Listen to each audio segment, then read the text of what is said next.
Tribunal Supremo. Vamos a empezar con imágenes. Teddy Kollek, Lord Rothschild, Simón Pérez y Isaac Rabin, junto a otros, con la maqueta del edificio. Esto era antes de que se construyera. Ya veis qué personajes aparecen aquí, ¿verdad? Primeros personajes de la política israelí del momento y además Lord Rothschild. Qué curioso. El edificio, una vez finalizado, no sé qué veis vosotros aquí. Lo primero que impacta, ¿no? ¿Verdad? La pirámide, con el ojo que todo lo ve. Pero fijaros qué hay al lado del edificio. Un obelisco. Y mirad esto, inscripción que indica el jardín que muestra el obelisco egipcio. Fijaros, de Dorothy de Rothschild Grove, que viene a ser el bosquecillo o el huertecillo, algo parecido, de Dorothy de Rothschild.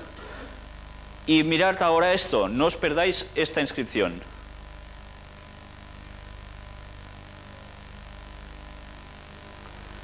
Es la placa en reconocimiento Rothschild con su emblema. Realmente impresionante. Esa pequeña placa que hablaba sobre Rothschild y su dinastía, en agradecimiento, como un reconocimiento por haber ayudado a la construcción del edificio, precisamente encima tenía ese pequeño emblema que, por comparación, aquí quizás se pierde bastante la nitidez, es precisamente lo mismo que veis en el billete de dólar. Yo no sé si lo veis sorprendente, pues esta es la pirámide que antes habéis visto, vista desde el interior del edificio desde una ventana. Es realmente impresionante. No hay palabras, vamos. Pues ya veis, esto precisamente es algo que está en Israel y es un lugar de muchísimo peso en ese país, en esa nación. Y ahora no os perdáis también lo que hay en la frontera entre Israel y Egipto cuando uno llega y va directo para entrar a Israel. Fijaros. Impresionante, ¿no? Vamos a verlo con detalle. Arriba en la cúspide, no puede fallar, el ojo que todo lo ve, por supuesto. A un lado una de las columnas, con el mundo encima, en la otra aparece el universo. Y ya veis aquí, la logia número 59, etcétera, etcétera. No está mal, ¿no?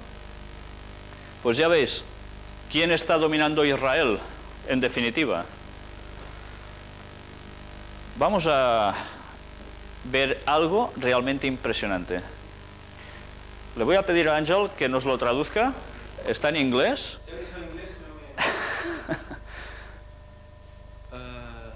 Esta es la gran logia del Estado de Israel. Lo que hay debajo no se entiende. Y a los masones de paz.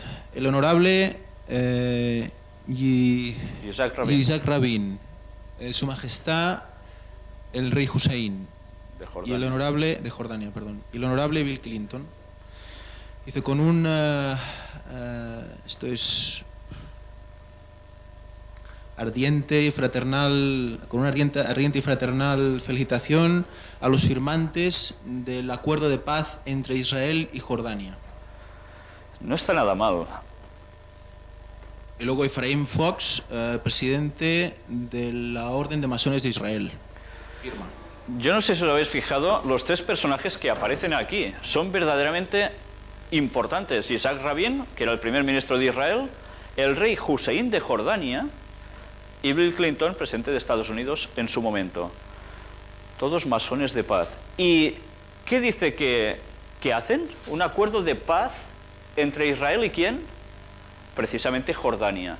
¿Recordáis la conferencia que tratamos sobre Daniel capítulo 11, versículos finales del 40 al 45? Resulta de que cuando hablábamos de ciertos pueblos, Edom, Moab y la mitad de los hijos de Amón, vimos que era Jordania actualmente y que ese país no iba a ser atacado por ese gran poder militar de los Estados Unidos. ¿Por qué? Son aliados. Y más claramente aliados que en logia, imposible encontrar. Pues bien, yo creo que esto valía la pena saberlo para situarnos en los acontecimientos mundiales y de la política que Israel ocupa en estos compases finales de la historia de este mundo. Y ahora vamos a hacer el repaso de noticias. Hay unas cuantas, os voy a rogar que tengáis paciencia, pero creo que valía la pena verlas todas con un poco de detenimiento, porque nos van a centrar en el tema de hoy, en el tema anterior también, y hacernos dar cuenta de que las noticias que están pasando alrededor nuestro son mucho más importantes de lo que a simple vista nos puede parecer. Todas las que vamos a ver tienen vinculación con el Vaticano. Vamos pues a ver la primera. Sacada de teletexto del Telecinco. Vaticano. El cardenal Casper considera un signo importante el encuentro del Papa con los evangélicos en Alemania. Yo no sé si os dais cuenta de esto. La semana pasada mostramos las imágenes de esta pretendida ley dominical, un día de reposo, domingo, en Alemania, para todo el mundo, para dedicarse a la familia, etcétera, etcétera. Esto surgió porque sí. Dijimos que era un encuentro fomentado por católicos y protestantes, pero las cosas no aparecen porque sí, si antes no se han trabajado. Y aquí está, esto había sucedido unos meses antes. Por tanto, el terreno se iba preparando. Y a veces aparecen noticias y nosotros no relacionamos que están preparando el terreno para el gran acontecimiento que nos van a poner dentro de poco, del cual seguiremos hablando. Vamos a ver la siguiente. Fijaros en la parte de la izquierda, alusiones a la superioridad de quién. Ahora vamos a verlo. No es la primera vez que Joseph Ratzinger alude a otras religiones en un intento de subrayar la superioridad de la confesión católica. En el 2000, Juan Pablo II suscribió un documento titulado Dominus Ieus, Jesús es el Señor, del que era autor el futuro Benedicto XVI, que ya levantó polvareda al afirmar que fuera de la Iglesia Católica no había salvación posible. ¿Os acordáis de la semana pasada? La arrogancia de la bestia diciendo que son los dueños absolutos, que son los que mandan, son los que imponen. Pues ya veis, la profecía hablaba, las noticias cumplen. Esta noticia que habéis visto, que ha salido aquí, Nadal viaja al Vaticano para recomponer las relaciones Generalitat-Iglesia Católica, del 24 de septiembre del 2006, es, bueno, ya sabéis que Nadal pertenece a la Generalitat de Cataluña, el gobierno de aquí. ¿Y qué iba a hacer? Sabéis que tuvieron unas fricciones la Iglesia Católica con la Generalitat, el tripartit, que es lo que mandaba aquí, y sigue mandando aún, de izquierdas, se opusieron bastante a la política de la Iglesia Católica en según qué cuestión, ¿no? Pues fijaros cómo tiene que pasar algo para que las relaciones se estabilicen. Y vamos a ver quién es el que manda otra vez más. Pots apretar, Àngel, sisplau? Roma. El Partido Socialista Catalán se esfuerza por explicar a la Iglesia Católica que los modos del tripartito con esa institución han pasado a la historia, y más aún en caso de victoria en el 1 de noviembre, en elecciones. El conseller de Presidència de la Generalitat, Joaquim Nadal, efectuó el viernes una visita institucional al Vaticano para expresar los respetos y deseos de colaboración con la Iglesia y la voluntad de un diálogo fluido del govern. Según fuentes oficiales catalanas, la visita no figuraba en la agenda de presidencia. Ya veis quién tiene que agachar las orejas, ¿no? Nadal se refirió ante los presentes en la embajada las raíces cristianas de Cataluña y dio a entender que, aunque el estatut no recoja en letras ciertas medidas gratas a la Iglesia catalana, es factible atender a la sensibilidad católica a la hora de desarrollar y aplicar el texto. Tuvieron que dar explicaciones, ¿eh? Sí, sí, sí. Cuando se hacía el Tratado de la Unión Europea, sí, sí. Pues ya veis, no se puede estar contra Roma, por buen gobierno que uno pueda ser. Otra noticia, el Papa estrecha lazos con los ortodoxos, sacada del periódico 31 de octubre del 2006. Benedicto XVI aprovechó la visita que recibió ayer de los obispos católicos griegos para expresar su deseo de que un día pueda celebrarse una Eucaristía en común con los ortodoxos. Intensifiquemos las oraciones para que llegue lo antes posible el día en el que podamos partir juntos el pan y beber del mismo cáliz, dijo.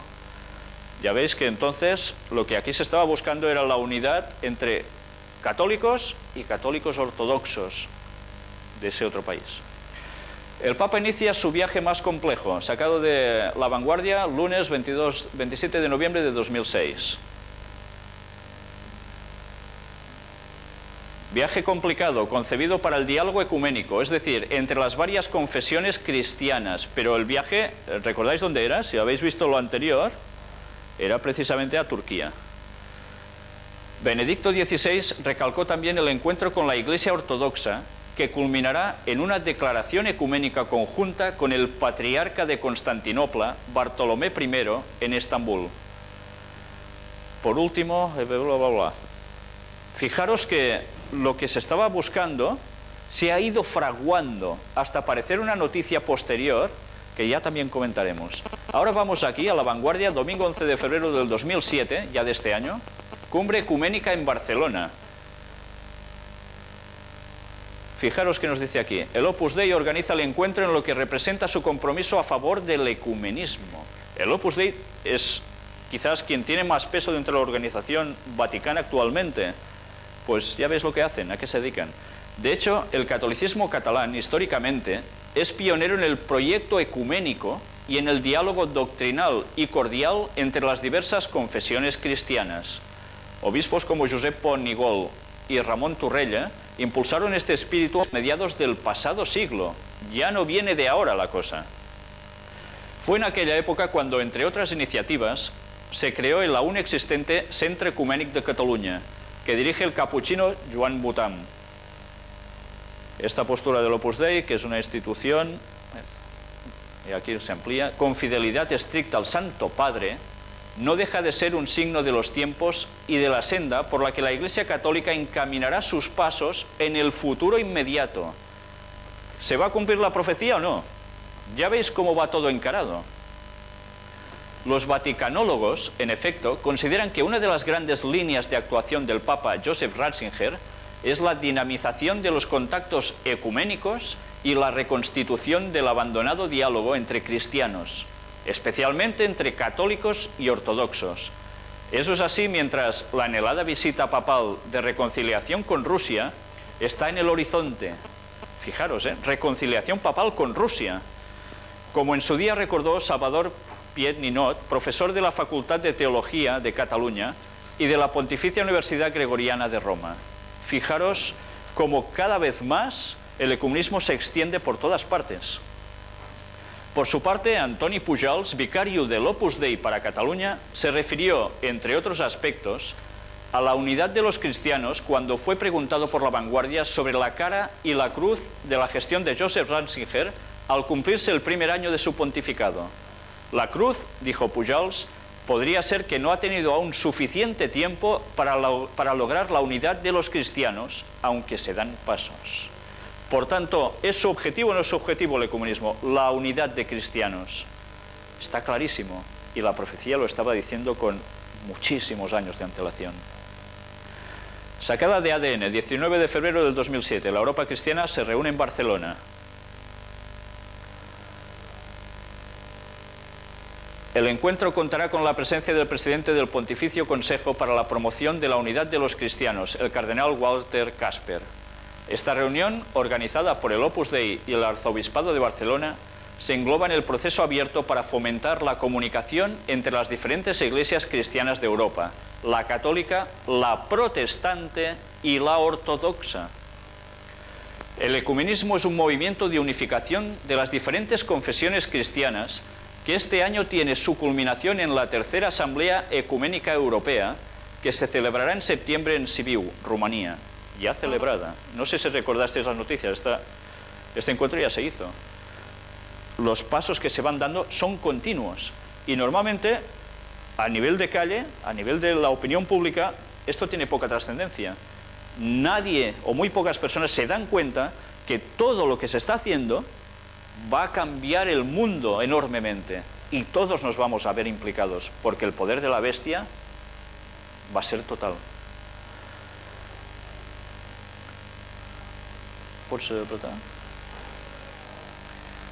¿Sacada de qué? El 20 de febrero de 2007 lo ha publicado el diario The Times. Católicos y anglicanos lanzan propuestas de unión. una comisión internacional de representantes de las iglesias católica y anglicana ha elaborado un conjunto de propuestas para su eventual unión bajo el pontífice romano, según informó ayer The Times. Las propuestas han sido acordadas por obispos veteranos de ambas iglesias y el documento lo estudia actualmente el Vaticano, cuya jerarquía prepara una respuesta oficial, asegura el periódico. Ambas iglesias se separaron en 1534, casi nada.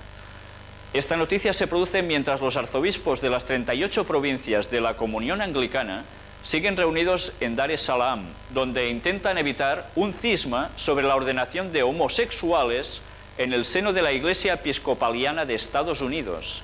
La Iglesia de Inglaterra se separó de la de Roma en 1534 por la oposición del Vaticano al divorcio del rey Enrique VIII y Catalina de Aragón.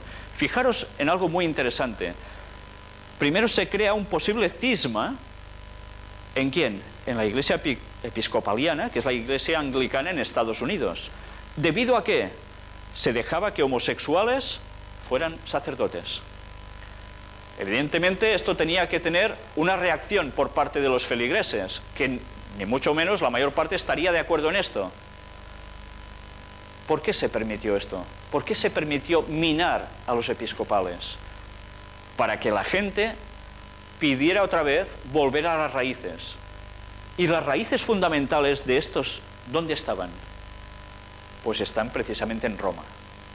Fijaros que la única gran diferencia entre anglicanos y romanos en el Vaticano, ¿cuál es?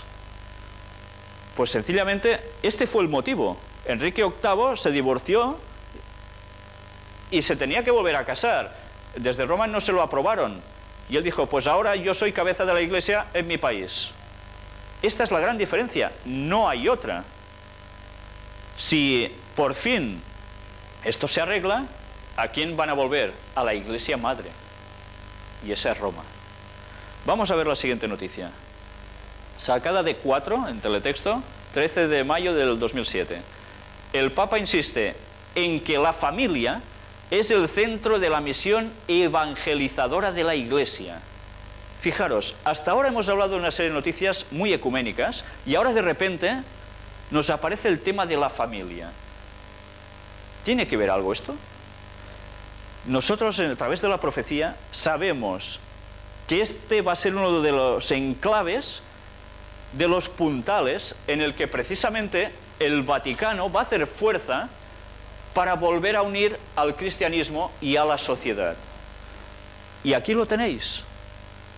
Ya enseñaremos más adelante también escritos donde precisamente esto aparece como profecía. Vamos a ver la siguiente noticia. Sacada de La Vanguardia, 24 de junio del 2007. Dice, Dios no ha muerto, este señor. Y fijaros qué aclara él aquí. El mundo, dijo Castells, es cada vez más religioso. Tenemos una visión muy etnocéntrica desde un pequeño rincón minoritario del planeta, nuestra Europa occidental, en proceso de secularización. Pero el resto del mundo vive un proceso de gran extensión y profundización de la religión. Después Jordi Pujol recordó a André Malrocs, 1901 a 1976, quien hace 4 décadas, cuando muchos sostenían que la religión estaba pasada de moda, afirmó: el siglo XXI será el siglo de las religiones, de la religiosidad. Fijaros que la opinión pública de aquí, donde estamos nosotros, en Europa, nos está diciendo que la religión pinta poco, se la quiere pisar bastante. Pero en cambio, otros señores están viendo, y solo falta mirarlo a nivel global, cómo las religiones crecen con una fuerza muy enorme en el resto del mundo. Es solo aquí que hay secularización, en el resto del mundo no. Pero es que estas palabras finales son básicamente como profecías, porque esto va a ser así. El mundo va a dar un vuelco radical y se va a basar en algo muy concreto: el destrozo de la sociedad. ¿Os habéis planteado por qué hay tantos divorcios? ¿Os habéis planteado por qué tantos padres matan a hijos, hijos a padres, hombres a mujeres, etcétera? Estas cosas van pasando. Y hay cosas que se pueden evitar y otras que quizás no tanto. Pero sí que es cierto que a través de una cierta permisividad en el caos a nivel de sociedad, va a hacer que las personas pidan algo especial. Y es que se vuelva a instaurar un cierto orden. Y ese orden va a ser el nuevo orden mundial, en el cual todo esto va a formar parte. La religiosidad otra vez va a imperar. Con ganas o sin ganas de las personas, de muchos del pueblo, pero todo el mundo tendrá que pasar por el aro. Nadie se va a escapar de eso. Las profecías son clarísimas al respecto. Podemos, como decimos aquí, pasar olímpicamente de todo y mientras vamos viviendo como si nada. Pero esto se va a terminar dentro de poco. Y las profecías lo apuntan que no va a tardar mucho. Vamos a ver la siguiente noticia. El País, miércoles 11 de julio de 2007. Benedicto XVI vuelve a rectificar al Vaticano con la idea... Me he perdido. Vale. Con la idea de que solo su Iglesia es verdadera. Fijaros que hemos estado hablando de mucho ecumenismo, todos unidos, pero hay algo que es trascendental. ¿Cuál es la única Iglesia verdadera, según dice él? La católica romana. No hay otra. Los demás están fuera del camino. Roma no comulgará con otros cristianos hasta que asuman la autoridad suprema ¿de quién? ¿De un presidente de alguna nación? Bueno, en cierto modo sí, porque el Papa es cabeza de una nación, del Estado Vaticano, ¿o no? Pero es que además todos se van a supeditar a nivel religioso. Y esto que vimos ya en profecías la semana pasada, vemos ahora el cumplimiento en las noticias. Profecías escritas con muchísimos años de antelación se están cumpliendo delante nuestro. ¿Y eso nos va a dejar iguales? Vamos a ampliar la noticia. Benedicto XVI se fue de vacaciones dejando sentadas las bases para cualquier diálogo con el resto del cristianismo. Se intentará la aproximación con ortodoxos y protestantes, pero desde el convencimiento de que solo un interlocutor, la Iglesia romana, tiene toda la razón. Casi nada.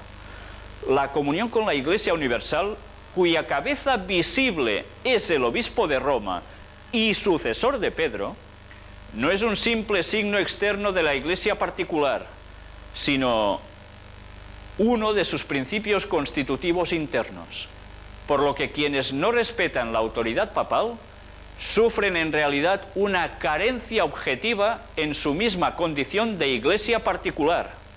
Se dice en un pasaje de la Nota Vaticana firmada por el Papa el pasado 29 de junio, festividad de San Pedro y San Pablo. Vamos a detenernos un momento aquí. Antes hemos leído de que la Iglesia Católica tiene una cabeza visible. ¿Cuál es esa cabeza visible? Su líder, el Papa. ¿En base a qué es su cabeza, su líder total? En base a que sigue la sucesión de San Pedro como el primer Papa. Esa es la base hipotética, para ellos cierta, en la cual este señor debe tener el liderazgo. Pero ya veis que las cosas son muy claras. O se sigue lo que ellos dicen y se da el poder al Papa, o estás fuera. No hay más. Vamos a avanzar.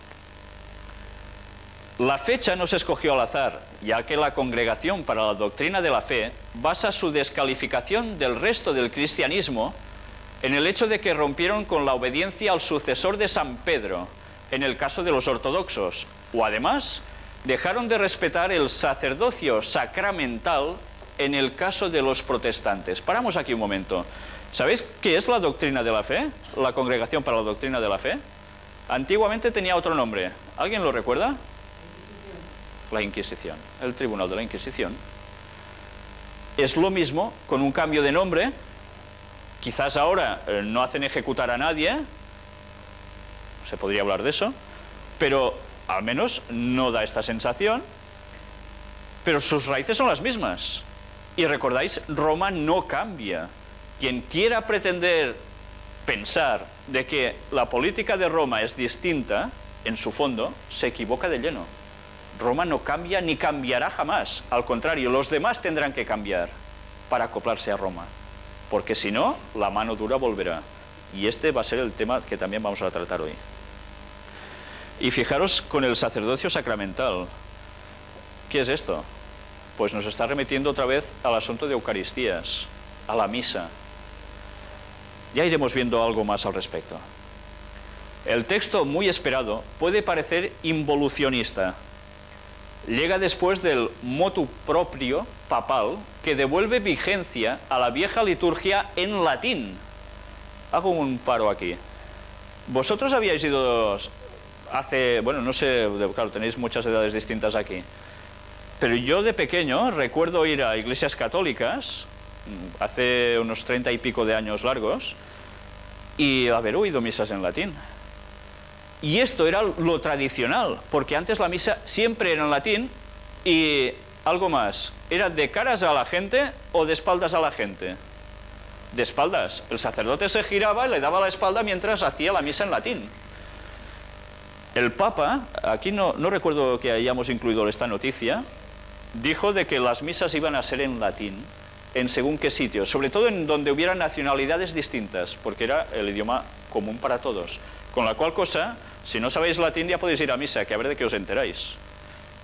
Vais a ver qué beneficio saca el pueblo de esas predicaciones, entre comillas. Pues eso quizás es lo de menos, ¿no? Porque si sabéis una cosa importante, la Biblia, en el catolicismo, solo la pueden interpretar ¿quiénes? ¿Los feligreses?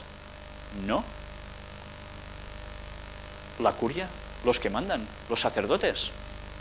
Nadie más. El pueblo debe acatar lo que les dicen a ellos, no llevar jamás la contraria. Es totalmente lo contrario a la interpretación del mundo protestante, que dice que todo el mundo puede interpretar la Biblia, pidiéndole a Dios, por supuesto, orientación, ¿no? ¿Cómo cambian las cosas? Estamos volviendo a la Reforma, en tiempos de Lutero, pero es que pensad que la historia es cíclica y se va repitiendo. Y ahora va a llegar la peor de las partes de la historia pasada, multiplicada por no sé cuánto. O sea que lo que va a venir no es nada gracioso, y debemos saberlo. Lo hemos dejado en lo del latín. Y dedica su primer punto a proclamar que el Concilio Vaticano II no cambió absolutamente nada desde el punto de vista doctrinal. Hago otro inciso aquí. Cuando se celebró el Concilio Vaticano II, en 1963 aproximadamente, fue el momento de apertura del mundo católico hacia las demás iglesias. Teóricamente la gente pensaba de que se había hecho un gran cambio en la Iglesia Católica. ¿Se cambió algo? No se cambió nada, se cambiaron las apariencias, pero no el fondo. Es muy distinto. Joseph Ratzinger participó en aquel concilio, ya veis, del año 62 al 65, como uno de los teólogos más aperturistas y deseosos de romper con el reaccionismo heredado de Pío XII. Unos años después, a la vista de los acontecimientos de 1968, Ratzinger se alineó con los tradicionalistas. Parece que él hizo un cambio. La afirmación inicial del documento, el Concilio Ecuménico Vaticano II, ni quiso cambiar la doctrina sobre la Iglesia, ni la cambió en absoluto, sugiere una cierta voluntad de suprimir aquel impulso modernizador, o eso parecía. Poder y doctrina lo que gusta en Roma. Benedicto XVI resucitó el infierno en marzo pasado, existe y es eterno, proclamó. ¿Recordáis que hace ya un tiempo que se decía, no, el infierno no existe? Y se hablaba incluso en frases de sacerdotes y demás que decían que no, que era una forma de hablar metafórica. Él dijo, ni hablar del peluquín, el infierno existe. Eso es lo que dijo él. Otra cosa es lo que diga la Biblia, que de eso se podría hablar mucho si el infierno existe o no, aunque el resultado es muy claro. No existe. Pero eso ya lo veremos en otra conferencia. El latín la semana pasada es lo que resucitó también. Y ahora la idea de que fuera de la Iglesia Católica no hay salvación, ni siquiera hay otras iglesias. Es que lo que está diciendo es tremendo. Lo leemos y casi nos quedamos igual. Pero es que las pautas que está marcando son o eres de mí o eres contra mí. Alguien utilizó esta frase hace un poco tiempo, antes de empezar una cierta guerra. ¿La recordáis? Bush, ¿verdad? Que no está conmigo, contra mí es. ¿Y sabéis de dónde la sacaron esta frase? De la Biblia. pero súper mal aplicada, por supuesto. Vamos a ver más. Un documento del Concilio Vaticano II, Lumen Gentium, de 1963, dijo que la Iglesia de Cristo subsistit en la católica. Debió decir que la católica, sostiene ahora el Papa. Este es el tipo de disputas, la sustitución de est por subsistit, que ponía de mal humor a Erasmo. ¿Puedes clicar?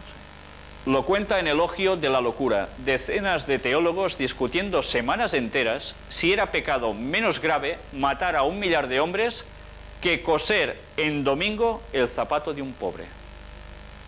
Yo no sé si os estáis dando cuenta de la palabra que aparece aquí ahora. Coser en domingo.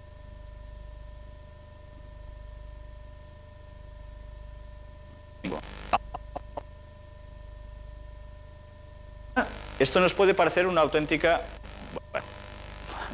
tontería. Coser o no en domingo. Casi se ríe uno. Antes esto era sumamente trascendental. Y estos detalles irán volviendo. La semana pasada que estuvisteis presentes, pero vimos cómo se están haciendo pasos agigantados para que el domingo vuelva a ser día de reposo absoluto y se esté en familia. Y no haciendo, bueno, viajando, haciendo cosas, me voy al cine, me voy aquí, me voy allá a comprar. Y esto va a ir cambiando.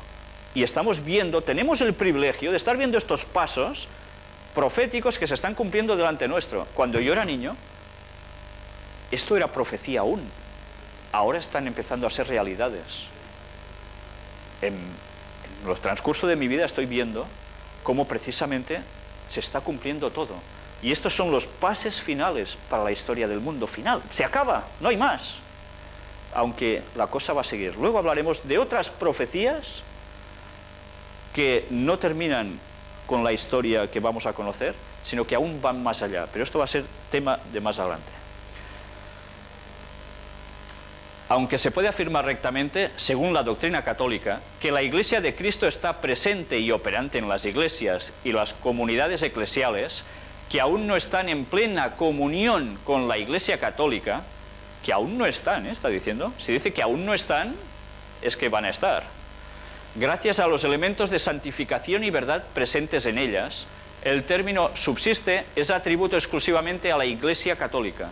Casi nada. La autoridad papal o la Eucaristía, en cambio, no son negociables. Cuando haya esta sumisión, que la va a haber, de protestantes, de ortodoxos y demás, que ya hablaremos, van a tener que pasar por la Eucaristía, la misa otra vez. ¿Y la autoridad papal? Esto no se negocia. Y iremos viendo más noticias que van a corroborar todo esto. Sacada de 4, Rumanía. Inaugurada en Rumanía la tercera Asamblea Ecuménica Europea, centrada en inmigración y unidad de los cristianos. Ya veis, todo sigue avanzando por allí mismo. ADN, 10 de septiembre del 2007, no hace tanto ya de esto. En la homilía, Benedicto XVI reivindicó el Día del Señor. ¿Cuál es el Día del Señor? Para ellos, el domingo. Y denunció que en Occidente esta jornada se ha transformado en fin de semana, en tiempo libre, y que este último necesita un centro, el encuentro con quien es nuestro origen y nuestra meta. Ratzinger agregó ante 15.000 asistentes que la alocada vida que hoy se vive no da tranquilidad a las personas y se acaba con la vida perdida. Fijaros que está marcando las pautas de lo que va a ser el domingo. Está avisando a la población mundial y casi nadie se está enterando. Las pautas van a ser estas otra vez. ¿Puedes explicar? Y ahora no os perdáis detalle en esta noticia. El País, miércoles 29 de agosto de 2007. ¿Recordáis que hubo una ola de incendios en Grecia? Enormes. Los griegos no creen en complots porque se hablaba de cuestión política interna de su país. Fijaros que aparece en esta foto. ¿Os recuerda algo esto? Es curioso, ¿eh? La iglesia entera chamuscada, sin techo, todo hecho polvo, Y curiosamente aparece con claridad este pequeño emblema de arriba de una iglesia, sacada en esa foto, por casualidad, pero que a nosotros nos va excelente para empezar a ligar cosas. Vamos a dedicar algún tema especialmente a esto. Pero fijaros, ¿qué veis aquí? ¿No es el famoso triángulo con el ojo en medio iluminado? ¿El ojo que todo lo ve? Y ¿no os hace preguntar esto? ¿Y por qué las logias masónicas lo tienen? ¿Y por qué era el símbolo de los Illuminati? ¿Quién creó los Illuminati? ¿No fue un jesuita?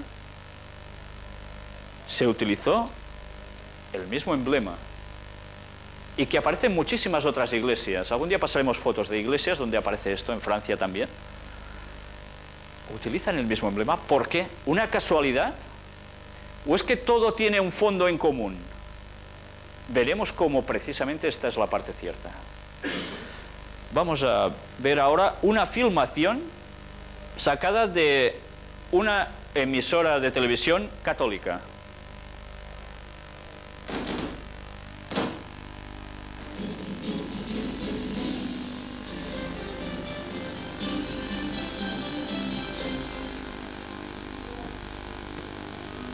El Papa ha afirmado desde el primer documento magisterial más importante de su pontificado, Carta sobre la Eucaristía, y se titula El Sacramento del Amor. Técnicamente es una exhortación apostólica o sinodal, o sea, una reflexión sobre las conclusiones del Sínodo de Obispos de octubre del año 2005. El Papa habla de argumentos religiosos como el celibato de los sacerdotes o la importancia de la liturgia, pero también de otros no doctrinales como la libertad religiosa o de los temas en los que los políticos católicos no pueden transigir. ¿Cuál es fare leggi? Allora, ¿cuál es el trabajo del político? Hacer las leyes. ¿Y cómo expresa su fe en la Eucaristía un político? El Papa le dice, acuérdate que hay temas que no son negociables, como la familia, la vida y el patrimonio. Le dice, en esos temas tienes que actuar con responsabilidad.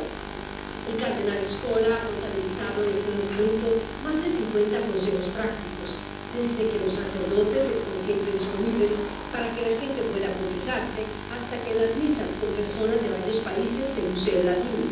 El Papa dedica parte del documento a las mujeres y pide que se reconozca su papel fundamental en la sociedad y en la familia. Además pide que se defienda a la familia porque es el lugar en el que se recibe la formación cristiana. Sottolinea molto l'importanza della famiglia. El Papa destaca la importancia de la familia cristiana porque es el lugar en el que se vive plenamente la fe, sobre todo respecto a la Eucaristía. Por ejemplo, lleven juntos a la misa del domingo. El Papa termina recordando a quienes arriesgan la vida para ir a misa por la persecución religiosa, un guiño a los cristianos de algunos países musulmanes y regímenes comunistas.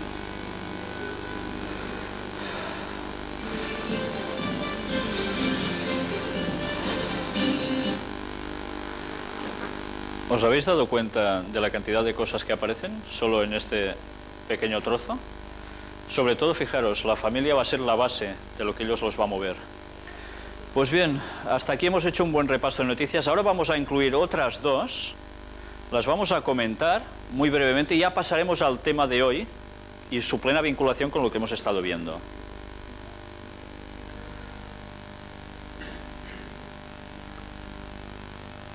Benedicto XVI pide recuperar el domingo como Día del Señor, sacado de Veritas, 10 de septiembre de este año, 2007. Benedicto XVI finalizó su visita a Austria en la Catedral de San Esteban, donde reivindicó el domingo como el Día del Señor y denunció que se ha transformado en tiempo libre. Comenzó su homilía recordando la frase de los primeros cristianos, sine dominico non possumus, sin el Día del Señor no podemos vivir, y afirmó que el hombre necesita un centro, un orden interior y una relación con aquel que sostiene nuestra vida.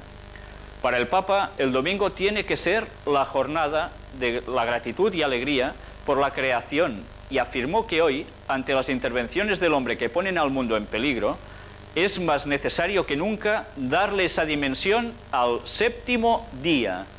Yo no sé si os dais cuenta de lo que está diciendo aquí. ¿Qué aprendimos o qué vimos la semana pasada? ¿Cuál era el séptimo día? Era el sábado, no el domingo. Fijaros cómo aquí ya sin tapujos. Para ellos el séptimo día, ¿cuál es? el domingo, que le llaman Día del Señor. Y sin el domingo no se puede vivir, dicen. Pues ya veis cómo las cosas se están poniendo. Y ahora, otra que dices, ¿y esto qué tiene que ver? Pues vamos a verlo. Musulmanes proecuménicos. Un grupo de 138 estudiosos musulmanes le enviaron una carta al Papa y a otros líderes religiosos en la que afirman que el futuro del mundo depende de la paz entre musulmanes y cristianos. En su escrito, enviado también al arzobispo de Canterbury, los musulmanes afirman que no basta para encontrar terreno común entre las dos principales religiones del mundo con un cortés diálogo ecuménico. Juntos, musulmanes y cristianos, representamos más de la mitad de la población mundial. Sin paz y sin justicia entre esas dos grandes comunidades religiosas, no puede haber paz significativa en el mundo. El futuro del mundo depende de la paz entre musulmanes y cristianos, indicaron. Sacada de Reuters, 11 de octubre de este año. ¿Qué tiene que ver aquí el mundo musulmán? Porque son proecuménicos, a favor de esta unidad religiosa. Dicen que es para que haya paz mundial, porque entre cristianos y musulmanes hay un montón de gente en este mundo, la mitad. Yo no sé si recordáis la profecía sobre Daniel 11 también, versículos finales. Vimos como muchos países del mundo musulmán van a recibir los ataques por parte de Estados Unidos y sus aliados, pero la profecía dice algo más. ¿Os acordáis que hablamos de que el Vaticano irá a parar a Jerusalén? Esto va a implicar algo más. Y esto va a formar parte de todo ello. Una cierta paz con el mundo musulmán puede llegar a hacer que eso pueda ser posible. ¿Sabéis? Los musulmanes esperan un Mesías. Lo sabíais, ¿no? Esperan un Mesías también. ¿Quién más espera un Mesías? Católicos, protestantes, ortodoxos, todo el mundo cristiano, pero otras denominaciones o otras religiones que hay en el mundo esperan a un ser que va a venir divino. Los budistas, sí señor. ¿Qué tiene en común todo esto? Pues eso, de que tiene que aparecer un cierto personaje súper majestuoso con un gran poder que va a poner la paz. Y ese es el que vimos que va a ser el papel que Lucifer va a jugar al fin del tiempo, haciéndose pasar por ese Mesías. Y todos van a caer en ese terrible engaño, creerse que es Jesús. Pero esto es una profecía que ya no falta tanto para que se cumpla. Y ahora ya vamos a entrar en el tema que dejamos aparcado en la última semana y que preguntábamos al final, ¿los Estados Unidos de Norteamérica aparecen en la profecía bíblica o es un invento? Vamos a empezar con este texto, Apocalipsis capítulo 13, donde se habla de las dos bestias, no una, porque hay gente que dicen o creen que se trata solo de una. Vimos y tratamos de la primera, ahora vamos a desglosar la segunda. Vamos a leer estos versículos. Nos dicen, después vi otra bestia que subía de la tierra y tenía dos cuernos semejantes a los de un cordero, pero hablaba como dragón, y ejerce toda la autoridad de la primera bestia en presencia de ella, y hace que la tierra y los moradores de ella adoren a la primera bestia, cuya herida mortal fue sanada. ¿Recordáis quién era esta bestia que recibió herida mortal y fue sanada? ¿Lo recordáis, verdad? También hace grandes señales, de tal manera que aún hace descender fuego del cielo a la tierra delante de los hombres, y engaña a los moradores de la tierra con las señales que se le ha permitido hacer en presencia de la bestia, mandando a los moradores de la tierra que le hagan imagen a la bestia que tiene la herida de espada y vivió. Y se le permitió infundir aliento a la imagen de la bestia para que la imagen hablase e hiciese matar a todo el que no la adorase. Y hacía que a todos, pequeños y grandes, ricos y pobres, libres y esclavos, se les pusiese una marca en la mano derecha o en la frente, y que ninguno pudiese comprar ni vender, sino el que tuviese la marca o el nombre de la bestia o el número de su nombre. Aquí hay sabiduría. El que tiene entendimiento, cuente el número de la bestia, pues es número de hombre, y su número es 666, el famoso 666. que os anticipo ahora, no creo que tengamos tiempo de tratar hoy, porque el tema de Estados Unidos y algo más que trataremos es un poco aún extenso. Probablemente lo tendremos que aplazar para la próxima jornada.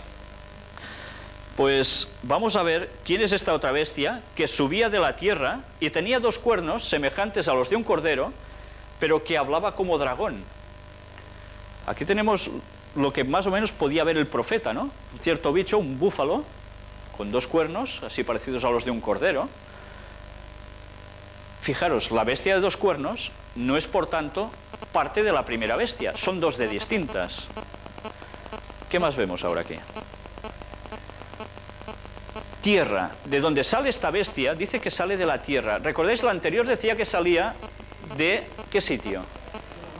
Del mar, un lugar donde había muchas aguas. Y llegamos a la conclusión, por pruebas bíblicas mismo, por interpretación, de que el mar era muchedumbres, gentes, mucha gente. Entonces la tierra, ¿qué tiene que ser? Pues precisamente lo contrario de muchas aguas, poca gente, un lugar nuevo. ¿Pots clicar? Esta segunda bestia surge en los momentos finales de la primera bestia, la que había recibido la herida mortal y que fue sanada. La primera bestia desaparece momentáneamente en 1798, vimos la semana pasada. ¿Qué le pasa al papado en 1798? ¿Lo recordáis? El general Berthier coge al papa, se lo lleva preso, donde muere, encarcelado, y por esos alrededores es cuando surge esta segunda bestia.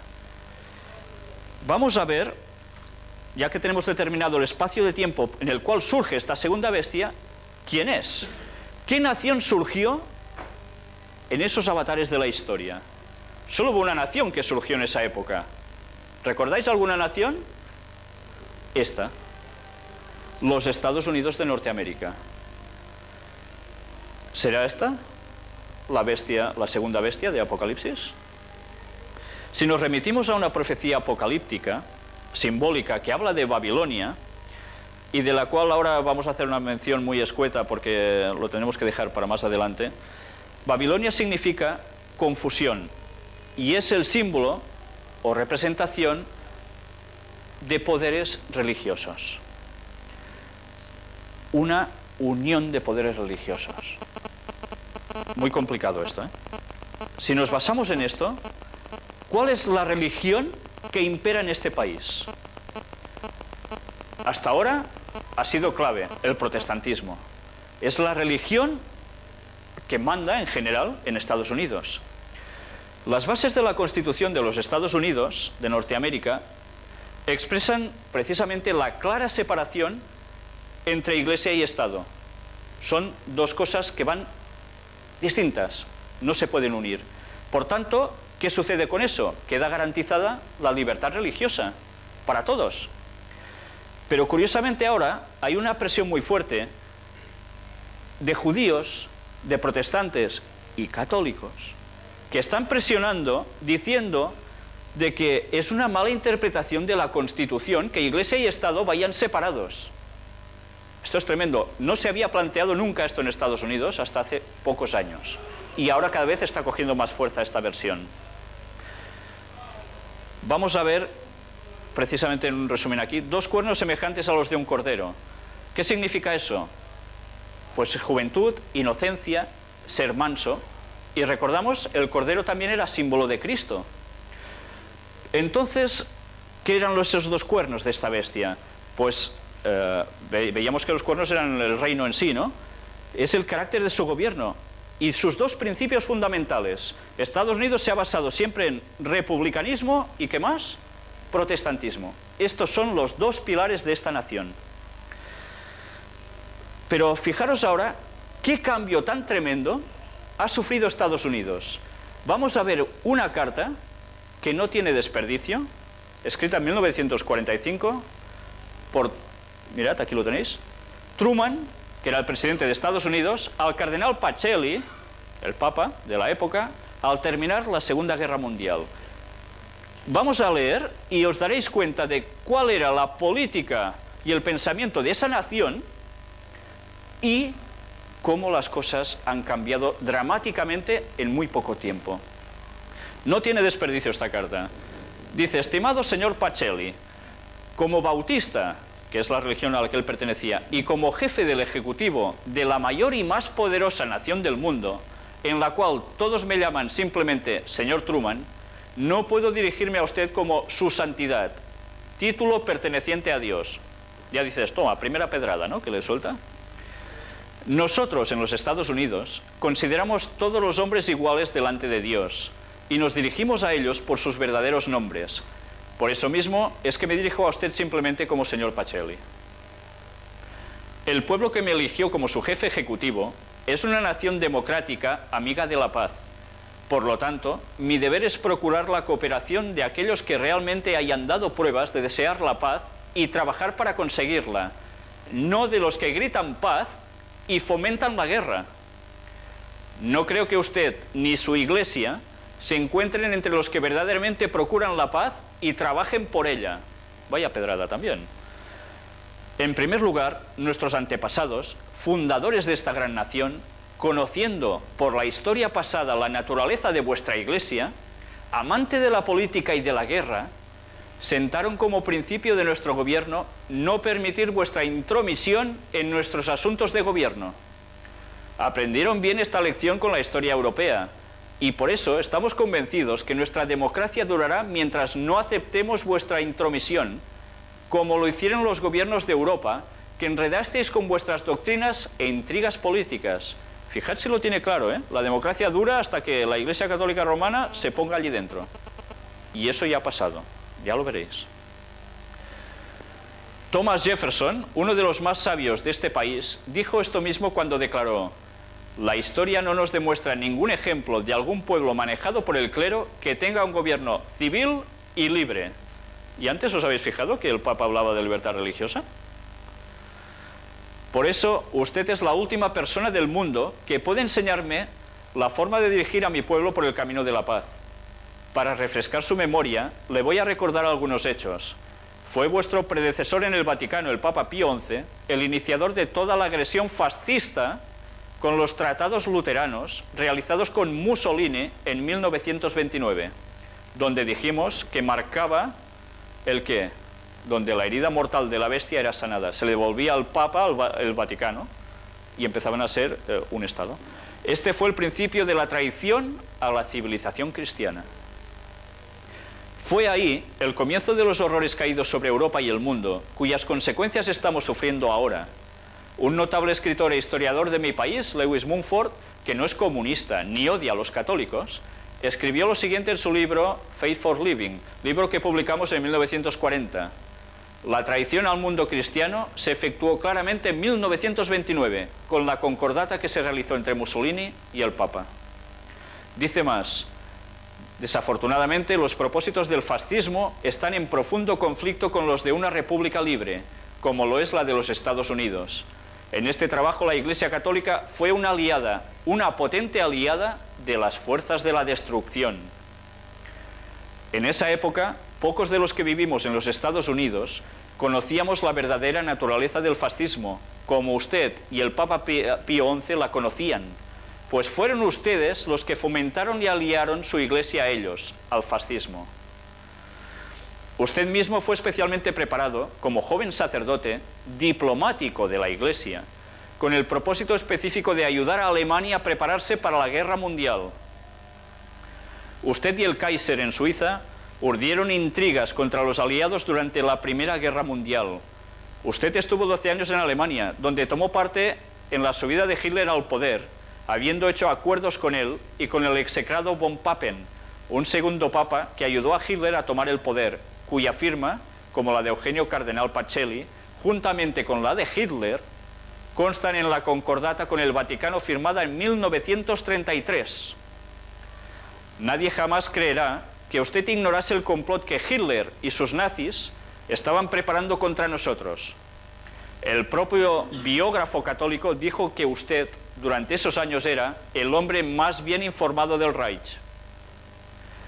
Después de la firma de la concordata, por usted y por von Papen, y de salpicarle agua bendita a Hitler, dándole la impresión, entre comillas, que resucitaba, von Papen, que consiguió escapar a la horca.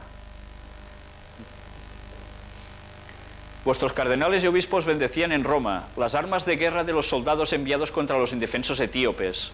Vuestro cardenal Schuster de Milán proclamó el robo de Etiopía como una cruzada santa para llevar en triunfo a la Etiopía a la cruz de Cristo. Y sin embargo usted llama a su iglesia la Iglesia de Dios y pretende que yo, como jefe de un Estado civil, admita que usted es superior a mí y al pueblo de los Estados Unidos. Usted habla con palabras melosas sobre justicia. Al mismo tiempo hace sonar los tambores para otra guerra, tal vez más terrible que las dos últimas, contra Rusia, que nos ayudó a derrotar a Hitler y a Mussolini. Usted está incitando a los Estados Unidos para que cuanto antes declare la guerra a Rusia, usando los mismos métodos usados por Hitler y Mussolini para solidificar sus detestables y diabólicos regímenes. Usted quiere ver desperdiciados nuestro dinero y enviar nuestros jóvenes a una muerte horrible sobre los cadáveres de Hitler y Mussolini para terminar la lucha que ellos comenzaron con ayuda suya y a quien nosotros derrotamos. Sí, Estados Unidos desea la paz, porque de todas las naciones solo nosotros quedamos con alguna prosperidad y decencia. Somos el baluarte de las libertades democráticas protestantes. Si nosotros o la Inglaterra protestante nos debilitásemos, vuestra cultura católica tendría una oportunidad de gobernar otra vez el mundo, haciéndolo retroceder a la Edad Media. Si perdiésemos o nos debilitásemos con la guerra que provoca contra Rusia, usted fácilmente procuraría una alianza con ella. Su predecesor, el Papa Pío XI, declaró públicamente que él haría un pacto con el propio diablo si conviniese a los intereses de su iglesia. Por lo tanto, señor Pacelli, es mi deber, como jefe de este país predominantemente protestante, rechazar sus aventuras a guisa de alianza de pacto para la paz. Aquellos que comen en el plato en que el diablo está comiendo deben usar una cuchara muy larga. Continuaré procurando la paz como buen bautista, conservando los honrados principios protestantes que hicieron poderosa nuestra nación y trabajando por ellos. Vuestro sinceramente, Harry S. Truman. Yo no sé qué os parece esta carta, pero es verdaderamente impresionante cómo describe todo el proceso del Vaticano en la Primera y Segunda Guerra Mundiales y lo que intentaban hacer. Y veis, eso sí, la postura fantástica, en este caso, del presidente de Estados Unidos. Pero vamos a ver cómo precisamente ha habido un cambio muy sorprendente. Vamos a ver... ¿Puedes clicar, Ángel? ¿Recordáis esta escena? El texto bíblico decía, toda la tierra en pos de la bestia. Y los representantes de Estados Unidos, ¿dónde están puestos aquí? No están, ¿verdad? Pues sí que están. Y no solo el actual presidente de Estados Unidos, sino dos de los anteriores. Su padre, Clinton, y demás personajes de Estados Unidos. ¿Y en qué postura están? Arrodillados. ¿No ha cambiado algo en Estados Unidos?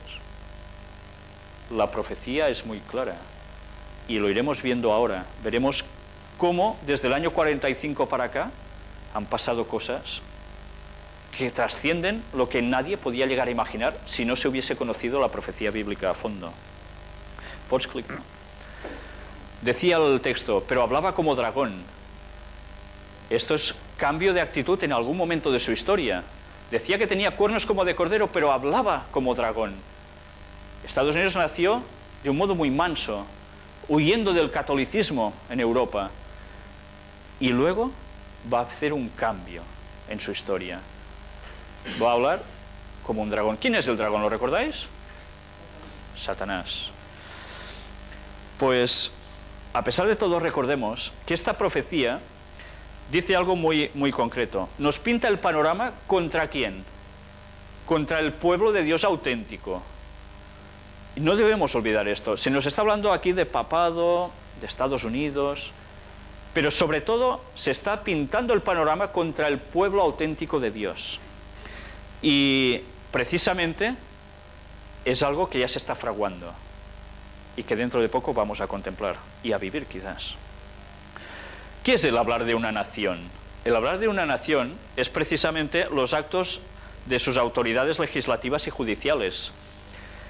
Por esos actos la nación desmentirá los principios liberales y pacíficos que expresó como fundamento precisamente en su Constitución, es el fundamento de su política. Y la predicción de que hablará como dragón después, es que hay un cambio allí. Algo va a hacer muy importante esta nación. Dice que ejercerá toda la autoridad de la primera bestia. La primera bestia, ¿qué autoridad tenía? ¿Recordáis? Era un poder muy fuerte. El Vaticano durante toda su historia ha sido un poder arrollador. Pues este poder, esta segunda bestia, algo parecido va a hacer. ¿Y qué va a sacar entonces? Pues lo mismo, la intolerancia que tenía también el Vaticano. Vamos a ver otra que nos dice: y hace que la tierra y los moradores de ella adoren a la primera bestia, cuya herida mortal fue sanada. Esta segunda bestia lo que provoca es que se adore a la primera bestia. La autoridad de esta nación será empleada para imponer alguna observancia en homenaje a la primera bestia. ¿Y eso será cuándo? Pues después de que la herida mortal es sanada. Vamos a ver aquí algo. Hechos consumados, nada más. La herida mortal, ¿ha sido sanada o no ha sido sanada? Juan Pablo II con Ronald Reagan. ¿Puedes tú una red, no? Bill Clinton, ¿con quién? Con Juan Pablo II. George Bush, presidente actual, con Juan Pablo II. Si hemos leído la carta de 1945, esto era impensable, ¿verdad? Por eso, ¿verdad? Y esta es la culminación. Todos sometidos ¿a quién? Al Vaticano otra vez. Y estamos hablando de Estados Unidos. ¡Qué gran cambio ha hecho! La profecía lo pronosticaba. Cordero, pero pasa como dragón. Y ahí lo tenemos. Vamos a ver ahora un escrito de la profetisa Ellen White en el libro El conflicto de los siglos, página 649. Vamos a ver qué remarcamos aquí. Mientras Satanás trata de destruir a los que honran la ley de Dios, los hará acusar como transgresores de la ley, como hombres que están deshonrando a Dios y atrayendo sus castigos sobre el mundo. Casi nada, ¿eh? Lo que está diciendo aquí es muy fuerte. Desgracias que van a ir pasando en este mundo y alguien van a ser culpados por ello. Dios no violenta nunca la conciencia, pero Satanás recurre constantemente a la violencia para dominar a aquellos a quienes no puede seducir de otro modo. Por medio del temor o de la fuerza, procura regir la conciencia y hacerse tributar homenaje. Para conseguir esto, obra por medio de las autoridades religiosas y civiles y las induce a que impongan leyes humanas contrarias a la ley de Dios.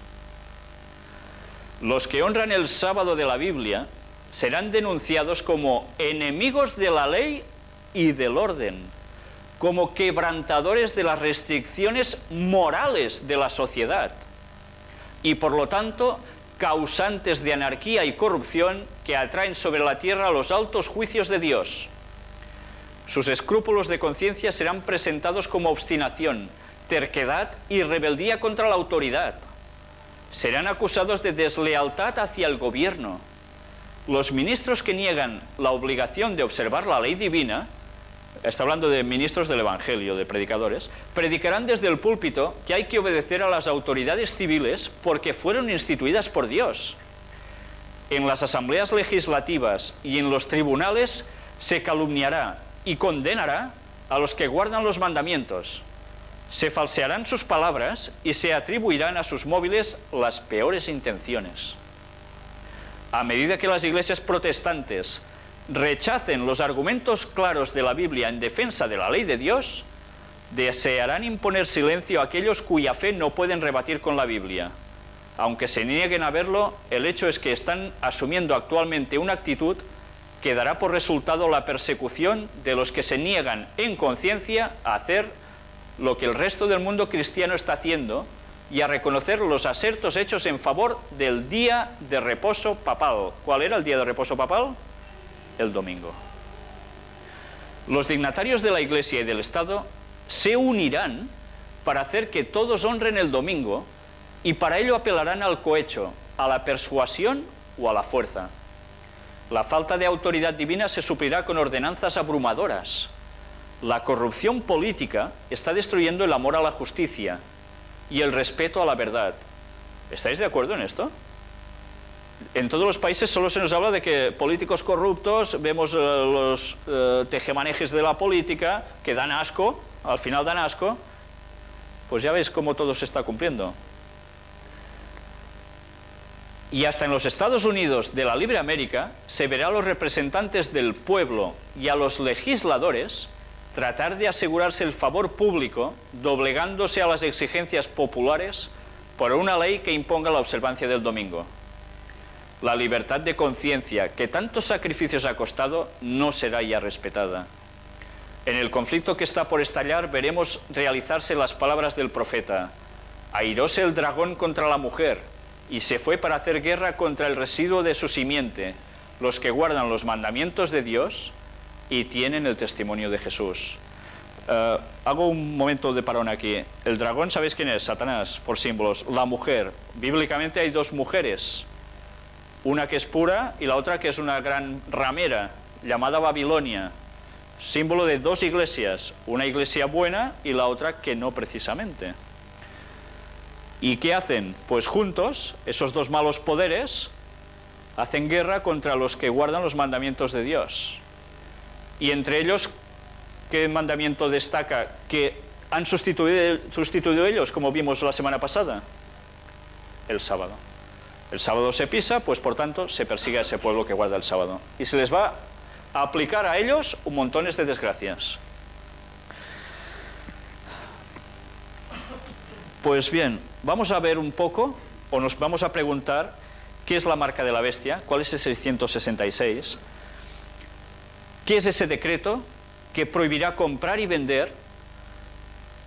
Incluso un decreto de muerte para quien no haga caso a eso. Son palabras muy fuertes, ¿eh? Como hemos visto anteriormente, el signo de la autoridad papal, ¿cuál es? El domingo. Es su gran marca. En la antigüedad, la nobleza o realeza no firmaban documentos como nosotros ahora hacemos. Los decretos se sellaban. Aquí tenemos una imagen. Ejemplos de sellos con texto especular de época romana. Sello de bronce de Herculano, siglo I, sello de oro de Roma, siglo III. La utilidad del sello quedaba así reforzada y explicitada. Recordemos que estos sellos se utilizaban, tal como Suetonio comenta en la biografía de Augusto, para autentificar sus escritos y edictos. Era utilizado por el propio emperador en el caso que nos ocupa, y por el tipo de inscripción que posee, el sello era utilizado por un legado imperial en el territorio. Ya veis cómo se marcaban las cosas, ¿eh?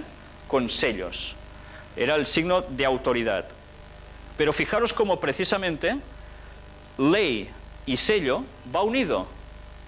No se pueden separar. ¿Pots apretar, sisplau? En un sello encontramos tres cosas distintas: el nombre o título descriptivo de la persona o poder que utilizaba el sello, el territorio que abarcaba y el derecho de gobernar que tenía. En el caso del papado, ¿qué sería? Vamos a verlo ahora. El nombre, Papa, curiosamente también se adjudica todos los títulos del emperador Rey Sol del Imperio Romano, y además adoptó su día sagrado, que ¿recordáis cuál era el día de los paganos romanos? De adoración al sol, precisamente, el domingo. Pues ese día lo adoptó el papado. Su territorio, imponerse en todas partes. Sustituto de Dios, es lo que él pretende que es. Ese es su derecho a gobernar, dice. Vamos a ver ahora que Dios también tiene su sello. Es importante esto que ahora estáis viendo aquí, ya veréis por qué. El nombre Jehová es su nombre o título, creador. Es creador de todo. Todo es suyo, todo el territorio, cielos y tierra. Es Dios, es su derecho a gobernar. Y si ley y sello van unidos, ¿dónde encontramos el sello de Dios? En los mandamientos de Dios, en la ley de Dios. Fijaros, sello y ley juntos.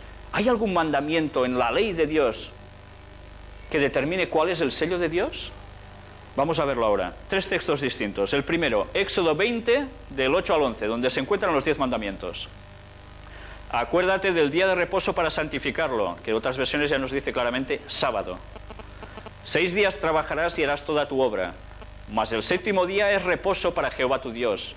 No hagas en él obra alguna, tú, ni tu hijo, ni tu hija, ni tu siervo, ni tu criada, ni tu bestia, ni tu extranjero que está dentro de tus puertas. Porque en 6 días hizo Jehová los cielos y la tierra, el mar y todas las cosas que en ellos hay, y reposó en el séptimo día. Por tanto Jehová bendijo el día de reposo y lo santificó. Otro texto, Éxodo 31, versículos 13, 16 y 17. Tú hablarás a los hijos de Israel diciendo: en verdad vosotros guardaréis mis días de reposo, porque es que señal entre mí y vosotros por vuestras generaciones, para que sepáis que yo soy Jehová que os santifico. Guardarán pues el día de reposo los hijos de Israel, celebrándolo por sus generaciones por pacto perpetuo. Señales para siempre entre mí y los hijos de Israel, porque en 6 días hizo Jehová los cielos y la tierra, y en el séptimo día cesó y reposó. Y el último texto, Ezequiel 20, 12 y 20. Y les di también mis días de reposo, para que fuesen por señal, dice otra vez, entre mí y ellos, para que supiesen que yo soy Jehová que los santifico. Y santificad mis días de reposo y sean por señal entre mí y vosotros, para que sepáis que yo soy Jehová vuestro Dios. Bueno, entonces, ¿cuál es el sello de Dios? El sábado. Es que está clarísimo. La marca de la bestia, domingo. Es lo que se contrapone al sello de Dios, que es el sábado. El papado ha hecho una cosa muy clara, ha usurpado el día sagrado de Dios. Ha pasado la santificación de un día de reposo muy claro, el sábado, al domingo. Ha hecho la contraposición a lo que Dios decía.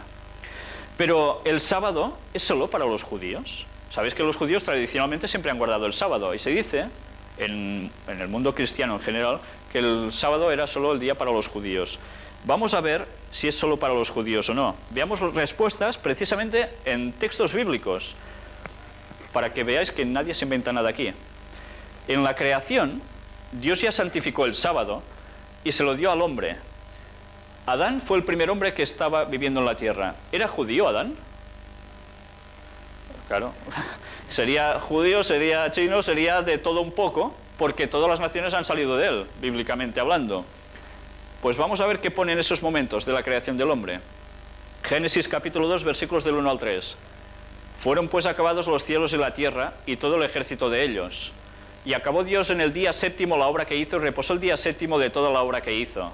Y bendijo Dios al día séptimo y lo santificó, porque en él reposó de toda la obra que había hecho en la creación, en el principio del mundo. Vamos a ver cómo Jesús tampoco anuló la validez del sábado. Mateo 5, 17 y 18 dice: no penséis que he venido para abrogar la ley o los profetas. No he venido para abrogar, anular, sino para cumplir. Porque de cierto os digo que hasta que pasen el cielo y la tierra, ni una jota ni una tilde pasará de la ley hasta que todo se haya cumplido. Vamos a ver cómo Jesús también guardaba el sábado. Vino a Nazaret, donde se había criado, y en el día de reposo entró en la sinagoga conforme a su costumbre y se levantó a leer. Ahora veremos cómo los apóstoles aún debían seguir guardando el sábado después de que Jesús ya desapareciera de este planeta. Fijaros en este texto y la trascendencia enorme que esto tiene. Mateo capítulo 24, versículo 20. Orad, dijo Jesús a sus discípulos, pues que vuestra huida no sea en invierno ni en día de reposo. Voy a hacer un inciso aquí. ¿En qué momento Jesús pronunció estas palabras? Jesús estaba hablando con sus discípulos y habló al respecto de la destrucción del templo del cual ellos habían salido hacía poco, un templo magnífico, conocido como el templo de Herodes, donde los judíos iban a adorar, donde hacían los sacrificios, etc. Y Jesús les pronosticó que ese templo iba a ser destruido, que no quedaría piedra sobre piedra. Jesús dijo esto aproximadamente en el año 30 después de la era cristiana, y estaba profetizando algo que sucedió 40 años después. En el 70 el templo fue arrasado. Y a los discípulos les dijo que tendrían que huir porque habría una masacre. Y les dijo que mientras eso no sucedía, deberían ir orando, pidiéndole a Dios para que cuando huyeran no fuera invierno, porque huir en invierno, claro, no es muy grato, ¿no? Pero tampoco cuando, ni en día de reposo, en sábado, porque el sábado se debería dedicar a cosas mucho más pacíficas y de adoración a Dios. Hechos de los Apóstoles 17. Por cierto, la profecía, o las oraciones, mejor dicho, de los apóstoles dieron buen resultado, porque su huida fue en 3 semanas, en un miércoles, y no fue en invierno. Se pudieron salvar bien. Los Hechos de los Apóstoles, capítulo 17, versículo 2. Y Pablo, como acostumbraba, fue a ellos, y por 3 días de reposo discutió con ellos. Pablo también guardaba el sábado. Hechos de los Apóstoles, capítulo 18, versículos del 1 al 3. Después de estas cosas, Pablo salió de Atenas y fue a Corinto, y halló a un judío llamado Aquila, natural del Ponto, recién venido de Italia con Priscila su mujer, por cuanto Claudio había mandado que todos los judíos saliesen de Roma. Fue a ellos, y como era del mismo oficio, se quedó con ellos y trabajaban juntos, pues el oficio de ellos era hacer tiendas. Y el versículo 4 dice, y discutía en la sinagoga todos los días de reposo, y persuadía a judíos y a griegos. Otro ejemplo más de cómo ellos seguían guardando el sábado. ¿Y qué es esto de guardar el sábado, observar el sábado? ¿En qué momento, desde cuándo a cuándo hay que guardar el sábado? ¿De 12 a 12, como conocemos los días actualmente? Levítico 23, 32. Día de reposo será vosotros, y afligiréis vuestras almas, comenzando a los 9 días del mes en la tarde, de tarde a tarde guardaréis vuestro reposo. Aunque aquí se habla de otras solemnidades festivas del pueblo judío, para ellos siempre era igual. Los festivos iban de tarde a tarde, desde que el sol se oculta el viernes hasta que se oculta el sábado por la tarde. Todas esas horas son el sábado. Y esa es la forma en que se debe observar el sábado. Marcos 1:32 nos dice, cuando llegó la noche, luego que el sol se puso, le trajeron todos los que tenían enfermedades y a los endemoniados.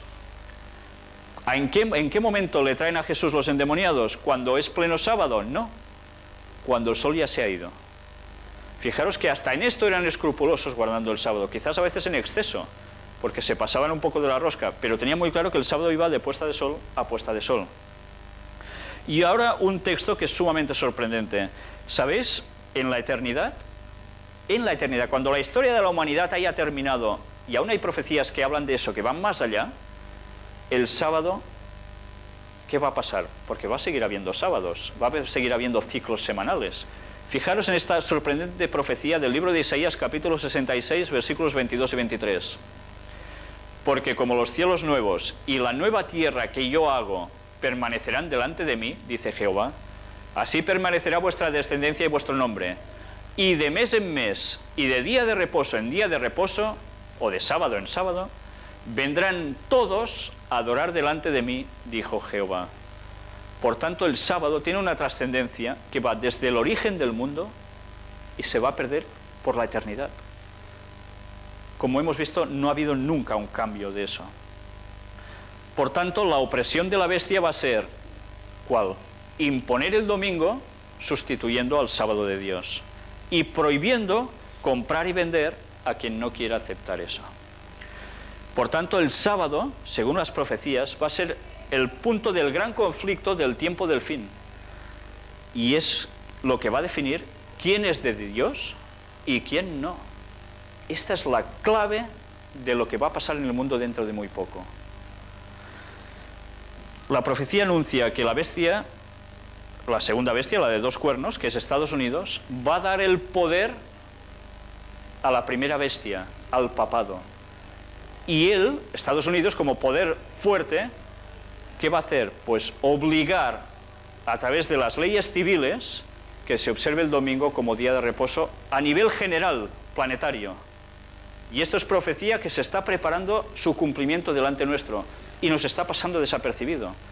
Y dentro de poco va a ser lo que va a marcar la pauta de todas las personas de este mundo, de todas sin excepción. Vamos a ver ahora un escrito de Ellen White que profetiza de acuerdo con la Biblia en su libro El conflicto de los siglos, página 498. Fijaros los detalles que da aquí. Cuando las iglesias principales de los Estados Unidos, uniéndose en puntos comunes de doctrina, influyan sobre el Estado para que imponga los decretos y las instituciones de ellas, entonces la América protestante habrá formado una imagen de la jerarquía romana y la inflicción de penas civiles contra los disidentes vendrá de por sí sola. Esto no son bromas, ¿eh? Esto es lo que Estados Unidos va a hacer. Y ya veis los movimientos. ¿A través de quién va a pasar todo eso? Las iglesias principales de Estados Unidos. Y si seguís las noticias, y a partir de ahora supongo que lo vais a hacer, estaréis muy atentos a lo que suceda en ese país a nivel religioso, que va a mover la política, y lo está haciendo. Vamos a ver ahora también aquí la continuación, donde nos dice: la bestia de dos cuernos ordena que todos, pequeños y grandes, así ricos como pobres, así libres como esclavos, tengan una marca sobre su mano derecha o sobre su frente, y que nadie pueda comprar o vender, sino aquel que tenga la marca, es decir, el nombre de la bestia o el número de su nombre. La amonestación del tercer ángel es: si alguno adora a la bestia y a su imagen, y recibe su marca en su frente o en su mano, él también beberá del vino de la ira de Dios. La bestia mencionada en el mensaje, cuya adoración es impuesta por la bestia de dos cuernos, es la primera bestia, o sea, la bestia semejante a un leopardo de Apocalipsis 13, el papado. La imagen de la bestia representa la forma de protestantismo apóstata que se desarrollará cuando las iglesias protestantes busquen la ayuda del poder civil para la imposición de sus dogmas. Queda aún por definir lo que es la marca de la bestia. Bueno, quizás ahora entenderemos un poco más todas estas noticias catastróficas concernientes al pretendido cambio climático, del cual vamos a tratar en una conferencia, para ver qué hay detrás de todo esto. Pero ya veis que las desgracias se las van a colgar a alguien. ¿A quién? A los que van a guardar el sábado. ¿Pots clicar, sisplau? Fijaros en esta noticia, ¿la recordáis? La semana pasada sacamos el vídeo de la noticia que salió en TV3. Aquí, resumido, religió i horaris comercials a Alemanya. El debat sobre els horaris comercials es barreja amb altres components no estrictament econòmics, religiosos, per exemple, a Alemanya. Nos dice que religión y horarios comerciales en Alemania, el debate sobre los horarios comerciales se mezcla con otros componentes no estrictamente económicos, religiosos. Por ejemplo, en Alemania. Otras profecías nos hablan de que Estados Unidos va a ser el sitio donde sale esta ley dominical, pero que en otros países cristianos va a suceder exactamente lo mismo. Ya veis cómo se está preparando todo. Y ahora vamos a ver algo muy importante, bueno, es significativo, y aquí terminaremos la conferencia hoy.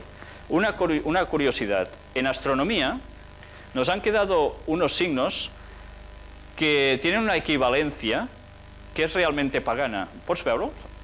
Vamos a ver los significativos que son. Bueno, primero vamos a ver esto. ¿Recordáis el juego de Imbo? Que en su día tuvimos una conferencia dedicada exclusivamente a esto, donde se veía el ataque a las Torres Gemelas, el 11S, el Pentágono, etcétera, etcétera. Esas cartas dicen mensajes impresionantes. Y entre ellos que vemos aquí, ¿qué es esto? Plaga de demonios. ¿Dónde están? Esto es Estados Unidos. ¿Cómo? Esto es Estados Unidos. El Capitolio. ¿Por qué pone esto aquí? Pero, ¿y al lado? Ciudad del Vaticano. Y fijaros, ¿recordáis que mostramos ya esa carta también anteriormente? El Papa, ¿y qué lleva en la mitra, en la cabeza? En ese gorro. El triángulo con el ojo. Estos dos poderes juntos son los que van a hacer que el mundo pase por su criterio. Y ese criterio va a ser imponer el domingo como día de reposo para todos. Y vamos a terminar precisamente, bueno, aquí hay algo más aún sobre Elena White, que es realmente impresionante. Vamos a dejarlo para el próximo día, porque si no... ¿Sí? 5 minutos. Bueno, aprovechamos el tiempo. Vamos a aprovecharlo y cerramos. ¿Pots apretar para ampliarlo? Se ha demostrado que los Estados Unidos de Norteamérica son el poder representado por la bestia de dos cuernos semejantes a los de un cordero, y que esta profecía se cumplirá cuando los Estados Unidos hagan obligatoria la observancia del domingo, que Roma declara ser el signo característico de su supremacía. Pero los Estados Unidos no serán los únicos que rindan homenaje al papado. La influencia de Roma en los países que en otro tiempo reconocían su dominio dista mucho de haber sido destruida. Y la profecía predice la restauración de su poder. Y vi una de sus cabezas como si hubiese sido herida de muerte, y su herida mortal fue sanada, y toda la tierra maravillóse yendo en pos de la bestia. Tanto en el viejo como en el nuevo mundo se le tributará homenaje al papado por medio del honor que se conferirá a la institución del domingo, la cual descansa únicamente sobre la autoridad de la Iglesia romana, o sea, Estados Unidos, pero también Europa. Se repetirá el aserto de que los juicios de Dios caerán sobre los hombres en castigo por no haber observado el domingo como día de reposo. Quedaros con el cambio climático. Y estos son los signos astronómicos que antes os comentaba. ¿Veis el primero de la izquierda, el signo del Sol? El signo astronómico es su equivalencia, el domingo. El 3, Venus. ¿Veis el dibujito? Es la famosa cruz hacia abajo, saliendo de una redondita. Es Venus o viernes. Y en el 5, la redondita con la flechita en diagonal hacia arriba a la derecha, Marte o martes. Hasta incluso en el signo astronómico aparece el Sol como domingo. Ya veis cómo todo queda en la cultura y viene precisamente del lugar que es denominado como la bestia. Todo surge de allí. Bien, el tema que vamos a seguir el próximo día, ya para terminar, es precisamente desglosar enteramente el 666 qué es. Hemos visto antes cosas al respecto. Ahora por fin sabremos qué es. Pues bueno, muchas gracias por vuestra atención. Sé que el tema de hoy ha sido denso. Era un tema un poco duro de ir asimilando, porque había mucho texto. Pero es un concepto que debe quedaros muy claro. Dentro de poco, estad atentos porque la profecía se va a cumplir. Estad atentos porque van a salir leyes favoreciendo el domingo como día de reposo y unidad del cristianismo en general. Si ya sabéis lo que es, ¿vosotros aceptaréis esa ley? ¿O guardaréis el sábado, que es el sello de Dios? Porque al final no habrá alternativa. Lo dejamos aquí. Muchas gracias.